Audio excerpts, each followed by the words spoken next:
Introducing Macintosh. It does all the things you'd expect. As computers and devices jumped from science fiction into daily life in the 20th century, they needed a way to give feedback to the user in order to be satisfying and intuitive. One of the ways technology did this was through sound.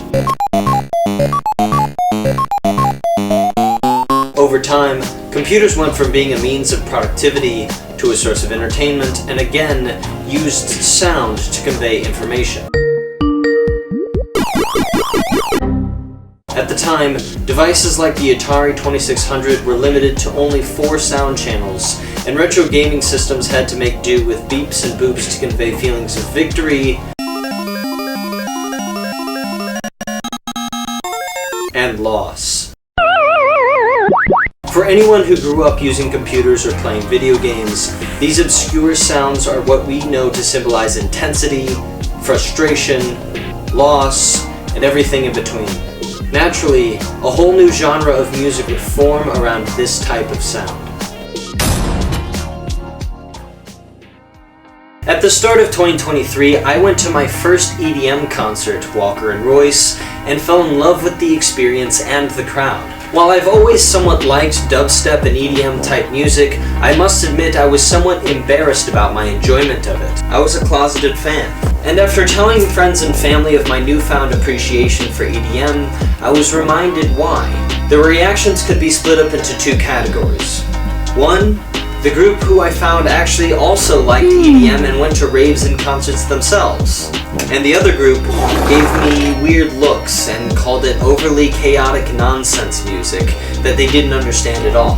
While I understand that criticism of the genre, I wanted to make this video as both a love letter for those who already love EDM and as a defense of it for those who might not like it or don't know what it is. I'll not only be giving my own thoughts, but asking actual EDM artists and DJs what they love about the genre and why they got into it. Hopefully you'll keep an open mind, and who knows, you might even go to your first rave. Before I tell you about why EDM is so awesome, you should probably know a little bit more about my music tastes. My favorite 2 genres are EDM and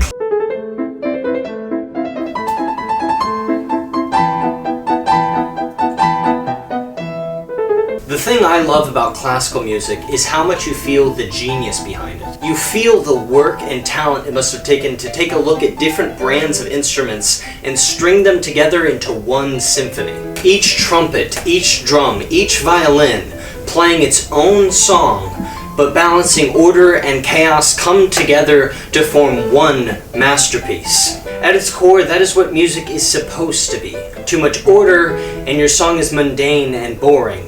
But if you have too much chaos, it's meaningless noise. And that's why I understand the criticisms of EDM being too chaotic. To someone who hasn't really listened to it before or delved into EDM themselves, you can have the stereotype that it's just dubstep or deadmau5, which is a harsh sound to people who haven't listened to it before. But to me, EDM creates a symphony not just using electronic sounds, but songs from all genres coming together to create one symphony. It's just like the trumpet or the oboe or the violin in an orchestra. It all comes together, and it's up to that EDM artist to piece together a puzzle combining order and chaos. Some songs, and the reason why EDM gets too bad a rap, is because it skews towards being a little too chaotic for most people. But there are songs in that range that anyone can enjoy. You just need to pick what works best for you. The right artist will order that sound electronically, to soothe you, to excite you, or best of all, make you wanna. When rock started becoming popular, it was ridiculed by older generations, calling it chaotic nonsense, riffing on guitars in a more violent way to rock the crowd. But let me tell you, even though I grew up with rock music and it does make me feel electric, on the whole, rock is dying. Don't get me wrong, there are plenty of people out there who love and still listen to rock music, but that energy the music creates to rock the crowd just really isn't there anymore. On the whole, you're not going to be going to a party or a nightclub and hearing rock music making people go wild. Nickelback doesn't count. They might appreciate it, but they just aren't going wild. Ironically, that's what I go to EDM concerts for.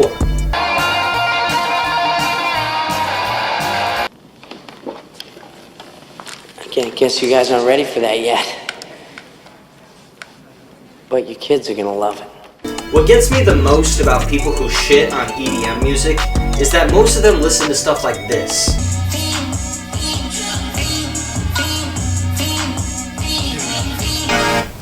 What does fiend even mean? So fiend can mean... Wait, this isn't a dictionary. It can mean a man of elegance, according to... Oh, that's a name. The meaning of the name fiend is a man of elegance. University of Michigan says it means to trust. And then Mom Junction says that fiend means Jehovah increases. A lot of you already listen to EDM without even realizing it. The song Outside by Calvin Harris and Ellie Goulding, that's what EDM sounds like. Now I'm on the outside.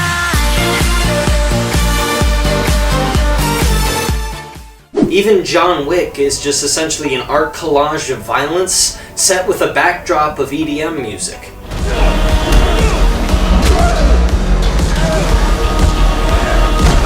Hell, I took a chance and went to this show called Millennium without knowing what it was, and it ended up featuring a violin at the main stage with this giant light show. It was awesome.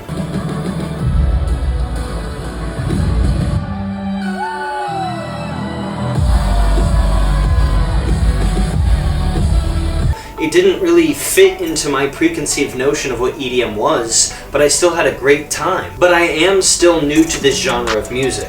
I wanted to ask people who are more familiar and intimate with this genre. So I asked a friend who DJs at college bars and went to a house where 3 friends of mine live together, all of whom play in the underground EDM scene in the Detroit area. We're going to take you through the next hour here at TMCR. We're also live streaming out there on Twitch, so welcome to our Twitch visitors. Let's start it out here.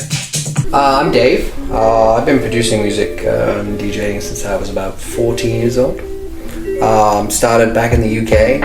Met a guy called Rob. He mentioned him a few times tonight in the radio show. He runs a radio station in the UK, but he was the one who sort of got me into that years ago, running a sort of mobile disco and sort of nightclub spot. Dragged me in when I was like 14 years old. My parents were like, "Where do you think you're going?" And I'm like, "Well, my buddy Rob, who's in his 20s, would like me to come hang out with him." And I was like, "Sounds cool." My parents were like, "Sounds rapey." Yeah, my name is William Ginbee, of course. My DJ name is Ginbee. My last name is spelled slightly differently so you can actually pronounce it correctly. I've lived here for a long time, been in the Metro Detroit area for quite a while now, and just started producing. Could you give your backstory about how when we graduated high school, you were initially going to go to Findlay to play soccer, but you changed your mind pretty much last minute to do something else instead? You want to give a little more backstory on that? Yeah, so my initial plan was obviously, I was full set on soccer for the most part, and then ended up just kind of doing like a basic business degree as most kids would do, right? I looked into the PharmD program as well for some pharmaceuticals and stuff like that, but obviously that was a little bit more cash, of course, so it just didn't make sense to me. But yeah, it's kind of letting go of the sports to do another creative thing. So Findlay actually doesn't have a music program, so that was a big thing for it, right? And I've also come to the realization that there is actually almost no need to go to college for a music degree unless you are going for audio engineering or something more specific. When you're a producer or you're a musician, there's really no point to put yourself through school when you have YouTube, right? I guess everyone says that. YouTube University, as I call it. I learned most of my things, tips, tricks through YouTube. Alright guys, my name is Alec Moconian and I'm a DJ. I'm an electrical engineer at the University of Toledo, and to make a little extra money on the side, I decided to get into DJing. So I picked up starting with DJing weddings, and then eventually I got bored and I was like, well, I want more. So I went to my local club that we have down there, I'm sure you're familiar with, called Chasers, and I just strutted in there and go up to the DJ and asked him if he needed some more DJs, and he was like, yes, absolutely. So that's how I started getting into DJing, practicing in my room for hours upon end, pissing off my roommates, trying to get down mixing, and just every nook and cranny of it. And eventually I got so good that I got my own gig there at Chasers. So then that's when I started getting into the EDM scene. I didn't really even know what EDM was per definition until my trainer Marcus showed me some house music that he likes. So I started getting into the house music side of EDM, and that's when I really fell in love with it. And I really like tech house. Tech house is my main genre that I like to listen to and play and search for. And I just really love EDM after that. What's the EDM scene like in Europe compared to the United States? It's huge. Obviously, Detroit and Chicago were the sort of homes of house and tech. But I would definitely say that Europe really exacerbated that to the extreme with places like Ibiza and clubs in the UK in the 90s like Hot to Trot and Uppy Robinson's and Club UN. Obviously Cream and Ministry. So it was part of the scene of everyday life of an everyday student in the UK. It was sort of, we'd live for the weekend. Let's go see P-Tong. Let's go see Sasha. Let's go see Loved Up. It was sort of like pick your poison for the weekend and then hope that maybe you could play on one of the lower stages if you were a DJ. So if you could play on one of the other stages or one of the warm-ups, it was kind of cool to be able to play with those guys. And they were just setting the scene for what we see today in clubs of 200, 300, 400 people, which then extended out into sort of the rave scene as well. So you'd have the rave scene with places like the Warehouse in Doncaster, which was just an all-night party, to be honest. I had a friend of mine, Maddie Groves, who he was DJ there for a long time, and she made it really big in that scene for a long time. If anyone goes to my SoundCloud or like listens to what I do, I don't do a lot of that tech scene. I do a lot of very weird stuff, a lot of what they call mushroom or acid music, which is very, very different to the sound that Will and I were practicing and playing for the radio show tonight. So I don't tend to find that comes here. Like people like Mark Farino, I don't tend to find that he comes to Detroit too much. So you have to go seek those people out. Maker to Collective is a newer thing that we started as a group that is getting kind of overlooked. We're not really getting involved. We're not getting shows booked as much as other people are, so we thought it was a good idea to make a collective as a group of individuals who are suffering from the same problems to try to solve those problems. Guilty All-Stars, there's two now, actually. So Guilty All-Stars is the compilation album for the Guilty Records that we release of all-stars of the label, essentially. And then we collide them into one compilation album, so we called it Guilty All-Stars. And then we actually just have another one coming out this Friday. So that's what Guilty All-Stars is, essentially. So with being a DJ, it really helps out in the college aspect because it's mostly at night and it's on the weekends. And when you're a DJ, you get paid a higher hourly rate than basically a minimum wage job. So I'm making basically like $50 an hour for 4 hours, granted, not like 8-hour shifts, but it's from 10 to 2 on the weekends when I can get all my homework done during the day and get all my classes out of the way. And then when Friday hits, I basically make, in a day, I can make in a day what most people make in a week. So at night, that's how I balance it. Okay. And it's very cool. It's like bartending. A lot of people do bartending when they're in college because it's the same way. It's just quick and easy money. But the money aspect is not what I went for at first. Most of the times the equipment is provided for you, like when I worked at Chasers. Okay. DJing is not for the lighthearted. It's a very expensive hobby. The board that I bought, $2,000. The speakers that I bought, another $2,000. And that's only for a sub and one speaker. Laptop, you need a good laptop, probably $500 to $1,000.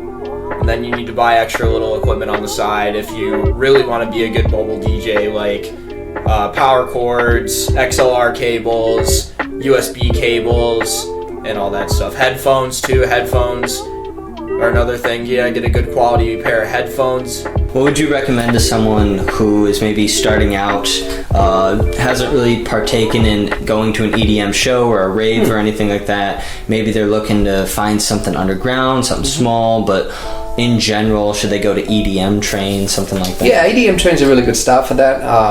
You're going to find that a lot of artists are coming to Detroit and they're playing much smaller stages than, say, going to Miami or going to Colorado or going out to LA or New York. They're going to come to Detroit because it's a stop that it's a historic stop to come to for that kind of music. There's going to be places like the Magic Stick, Pink. There's several places in downtown that you can go. The Russell. That you're going to feel safe going there. You're going to have a really good crowd, really good friendly crowd. You're going to see a big tech scene here. So you're going to be. That's really the focus of that. The bass scene is going to be much less. If you want the bass scene, you're probably going to end up in Pontiac, or you're going to end up flying out to Colorado, where the bass scene really is. The house scene is here, but it's on the tech side of the house scene. If you really want a good house scene, you're going to go to Chicago. A lot of people don't like EDM at first because it's different and they're not used to it, and it's not mainstream. It's not very mainstream right now, in my opinion, but it's getting there, and the technology for it has come a long way. You have artists like Doomdumb, John Summit, rising to the top right now. You never even heard of them like 5 years ago. Making great music.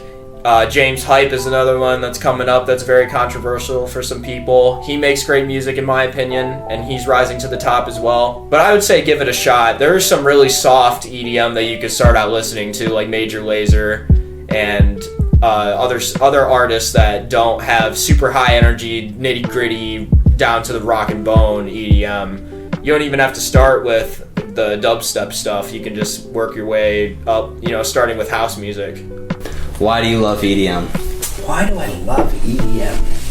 I think because... Why do you love EDM? Why do I love EDM? It's cool. It's across a broad spectrum of speed and sound, right? So you can drop down to that bass sound in the 80s, the 50s, the 60s. You can drop into that very melodic sound in the hundreds. You can drop into that tech and house sound in the 120s to 130s. You can move up into some speed sounds up in the 50s and 150s, 160s. And with that, there's still a plethora of people that are playing real instruments. I probably talked to Will earlier, and Will's a talented musician. It's not like he's just sitting behind a board pressing keys on a keyboard, right? I mean, he's literally a musician that's making his own sounds and putting them in a space that he can be creative with. I think that's really very much why I like EDM. There's just a sound for everybody in that space. It doesn't have to be that thrashing hard sound if that's not what you like. It's just a very broad term for a sound that honestly doesn't need a broad term. You've got to break it down into so many different genres, and there's just so much within it. I think it's in the uprising. I think it's still in the uprising. It's a different way of going to see a concert, right? Some people call it. Instead of going and seeing Ben Folds, play piano, or going to see, The Who or Led Zeppelin or the Rolling Stones or, Arctic Monkeys, Imagine Dragons, whatever you want to say, right? It's like a different experience going to an EDM show than it is to go to a regular concert. It's a whole different experience. The atmosphere is different. The music's different. You got people wearing all sorts of weird shit, right? Like the outfits are outrageous that you get at EDM concerts, and it's like a whole vibe. And it's like it's usually, when you go to a good festival, it's usually 3 days long, 3 to 4 days long over a weekend. And with with like something like Faster Horses, right? I don't like country music, but Faster Horses, right? It's like Faster Horses did their version of an EDM, and it's country music. But if you don't like country music, you don't like country music. I think EDM kind of has a broad spectrum of things that you could like, right? With Faster Horses, you're strictly going there to watch country music. With EDM, it goes all over the place. You have multiple different stages at these festivals. You can choose your vibe, right? And I think that's why I love EDM. I would say give it a shot. Go to your first concert. Go to your first concert and see how you feel about it.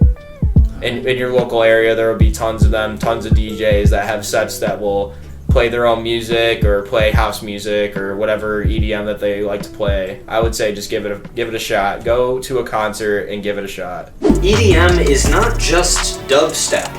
It has high energy, but it also has mellow vibes. What I'm trying to say with all of this is go to a show, try it out, have fun, and use protection.